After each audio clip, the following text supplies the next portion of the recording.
Assalamualaikum warahmatullahi wabarakatuh. Ya, berjumpa lagi dengan Ibu Mala Komalasari di pembelajaran bahasa Indonesia.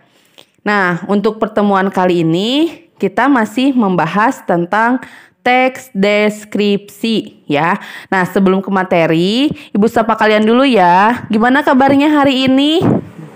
Ya, mudah-mudahan kalian selalu sehat walafiat ya.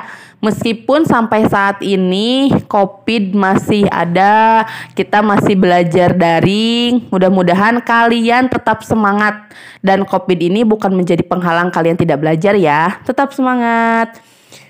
Ya, nah untuk materi kali ini, Ibu akan menjelaskan tentang struktur teks deskripsi. Ya, jadi dalam teks deskripsi ada strukturnya ya. Nah, strukturnya itu terbagi menjadi 3 bagian. Yang pertama ada identifikasi. Yang kedua ada deskripsi bagian. Yang ketiga ada simpulan atau kesan.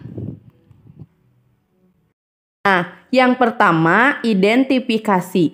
Identifikasi atau gambaran umum berisi nama objek yang dideskripsikan. Biasanya di bagian ini mendeskripsikan lokasi, sejarah lahirnya, atau makna nama atau pernyataan umum dari objek yang dijelaskan. Nah, yang kedua ada deskripsi bagian.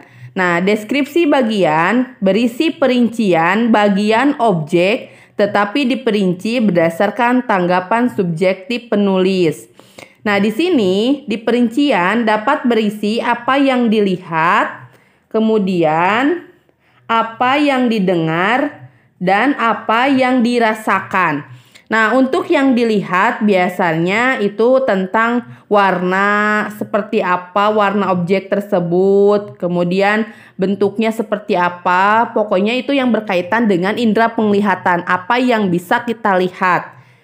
Kemudian yang kedua, itu perincian yang didengar. Nah, biasanya kan didengar itu berkaitan dengan suara ya. Jadi suara-suara yang dijelaskan yang berkaitan dengan objek yang dijelaskan gitu ya. Misalnya suara azan, terus suara gemericik air. Nah, itu kan dijelaskannya berkaitan dengan indera pendengaran. Nah, yang ketiga itu berkaitan dengan apa yang dirasakan penulis. Nah, yang dirasakan penulis misalnya rasa sayang, rasa cinta. Nah, itu digambarkan dari perasaan penulis. Itu ya di deskripsi bagian. Jadi ada 3 bagian. Bisa merinci apa yang dilihat, apa yang didengar, dan apa yang dirasakan. Dalam deskripsi bagian ada bagian-bagiannya. Nah, di sini Ibu akan menjelaskan tentang jenis pengembangan deskripsi bagian. Nah, jenis pengembangan deskripsi bagian ada 4 ya. Yang pertama, deskripsi berdasarkan bagian ruang. Nah, di sini deskripsi bagian berdasarkan ruang berisi perincian bagian-bagian ruang objek yang dideskripsikan. Misalnya kita mau mendeskripsikan rumah. Nah, ada pintu masuknya, ada bagian rumah, ada bagian dalam rumah, ada bagian atap rumah, dan lain sebagainya. Itu deskripsi berdasarkan ruang. Kemudian kedua, ada deskripsi bagian berdasarkan anggota bagian-bagian objek. Misalnya, di sini berisi perincian bagian-bagian yang dideskripsikan. Contoh misalnya kemarin kita mendeskripsi pesona pantai Senggigi. Nah, pesona pantai Senggigi itu kan ada bagian-bagiannya. Ada bibir pantai, ada ombak, ada pasirnya. Nah, itu contoh dari bagian-bagian objek. Kemudian yang ketiga, deskripsi bagian berdasarkan proses sesuatu berlangsung. Nah, berisi perincian bagian awal mulai meningkat, puncak inti, dan penutup. Nah, biasanya di sini penulis mendeskripsikan contoh misalnya awal pementasan, puncak adegannya, kemudian akhir adegannya, dan di akhir ada penutup. Jadi kita misalnya bisa mendeskripsikan ketika kita nonton teater atau nonton drama. Ya, itu bisa masuk ke dalam teks deskripsi.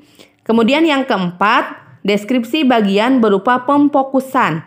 Jadi di sini berisi bagian yang paling disukai dari bagian yang dideskripsikan.